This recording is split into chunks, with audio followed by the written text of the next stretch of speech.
जोहार जय मूल निवासी, मैं संकेत और आप देख रहे हैं एमएन टीवी।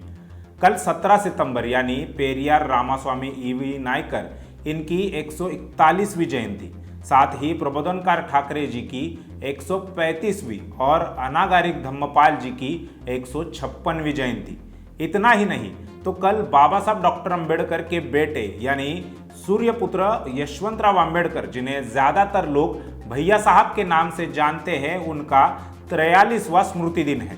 यानी मूल निवासी बहुजन समाज के लिए इतना महत्वपूर्ण दिवस है और इसी दिन को कांग्रेस के लोग राष्ट्रीय बेरोजगार दिन या जुमला दिन के तौर पर मनाने के लिए कह रहे हैं, जिसके लिए वे हमारे ही लोगों का इस्तेमाल कर रहे हैं। कांग्रेस के लोग 17 सितंबर को बेरोजगार दिन या जुमला दिन इसलिए मना रहे हैं क्योंकि कल ही प्रधानमंत्री नरेंद्र मोदी का भी जन्मदिन है।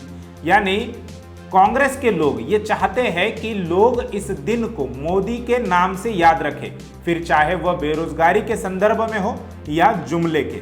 लेकिन बहुजन समाज के लोग 17 सितंबर को पेरियार रामास्वामी, प्रबोधनकार ठाकरे जी और भंते अनागारिक धम्मपाल जी के नाम से ही याद रखेंगे। अगर राष्ट्रीय बेरोजगार दिन या जुमला दिन मनाना ही था तो वह सरसंघ चालक मोहन भागवत के जन्मदिन पर भी मनाया जा सकता था, लेकिन उन्होंने ऐसा नहीं किया। मोदी तो केवल इस सरकार का मुखौटा है, पर्दे के पीछे वर्तमान केंद्र सरकार संघ के इशारे पर चलती है, या यूं कहे कि संघ ही इस सरकार को चला रही है। इसका रिंग मास्टर सरसंघ चालक ही है। हम ये नहीं कहते कि मोदी के जन्मदिन पर बेरोजगार दिन या जुमला दिन या काला दिन नहीं मनाना चाहिए।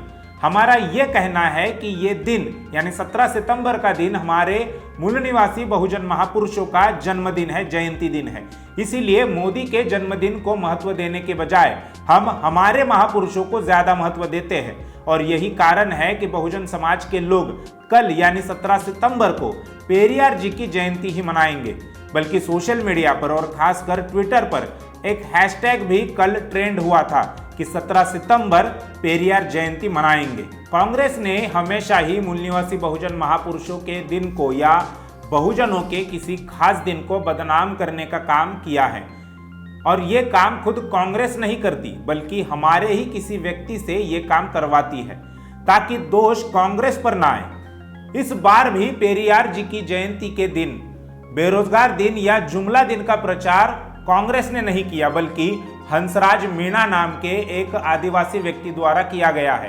हंसराज मीणा वैसे तो राजस्थान से है और कांग्रेस के समर्थक है, लेकिन वे कांग्रेस के इतिहास को नहीं जानते कि कांग्रेस ने ही आदिवासियों को मारने के लिए ऑपरेशन ग्रीन हंट शुरू करने की बात की थी। आदिवासियों को नक्सलवादी कहकर मारने का सबसे ज्यादा काम कांग्रेस के ही शासनकाल में हुआ है। जैसे मुसलमानों को आतंकवादी कहकर जेलों में बंद करने का काम कांग्रेस ने ही ज्यादा किया था। देश पर 50 सालों से ज्यादा समय तो कांग्रेस का ही राज रहा है, लेकिन उन्होंने आदिवासियों की किसी समस्या का कोई समाधान करने का काम अभी तक नहीं किया है। बल्कि संविधान ने जिन समस्याओं का समाधान कर दिया था उन्हें दोबारा से निर्माण किया गया। इतना ही नहीं बल्कि आज तक आदिवासियों को यह तक जानकारी कांग्रेस ने नहीं होने दी कि उनके लिए बाबा साहब डॉक्टर अंबेडकर ने संविधान में 5वीं और 6ठी अनुसूची लिखी है। बहरहाल कांग्रेस बहुजन महापुरुषों के महत्वपूर्ण दिनों को बदनाम करने का काम कर रही है और ये उनका पुराना खेल है। जैसे 26 जून 1975 को इंदिरा गांधी ने इमरजेंसी लगाई क्योंकि 26 जून छत्रपति शाहू जी महाराज का जन्मदिन है, जयंती दिन है। यह वही छत्रपति शाहू जी महाराज है जिन्होंने अपने राज्य में सबसे पहले आरक्षण को लागू कर दिया था, जिन्होंने कांग्रेस को भेड़ियों का झुंड कहा था। इसलिए इंदिरा गांधी की यह सोच थी कि इमरजेंसी के विरोध वाले लोग इस दिन को काले दिन के तौर पर मनाएंगे और छत्रपति शाहू जी महाराज के जन्मदिन को भूल जाएंगे। दूसरी बार कांग्रेस ने 6 दिसंबर 1992 को बाबरी मस्जिद गिरवाई ताकि मुस्लिम लोग इस दिन को काला दिन माने और संघ परिवार के लोग इसे विजयी दिन। कुछ लोगों को मेरी ये बात हजम नहीं होगी कि कांग्रेस ने बाबरी मस्जिद गिरवाई या गिराई। उनके लिए बता दूं कि उस वक्त केंद्र में कांग्रेस की ही सरकार थी। कांग्रेस चाहती तो बाबरी को पूरी ताकत से बचा सकती थी, लेकिन उन्होंने ऐसा नहीं किया। आज बेरोजगारी, भुखमरी या अन्य किसी आपदा के लिए जैसे भाजपा जिम्मेदार है, वैसे ही बाबरी गिरने या गिराने के लिए कांग्रेस जिम्मेदार है। इसके अलावा 26 नवंबर 2008 को आतंकियों ने मुंबई पर हमला किया था और उस वक्त भी केंद्र के साथ महाराष्ट्र में कांग्रेस की ही सरकार थी। हमले के लिए 26 नवंबर का ही दिन इसलिए चुना गया ताकि लोग उस दिन को काला दिन माने।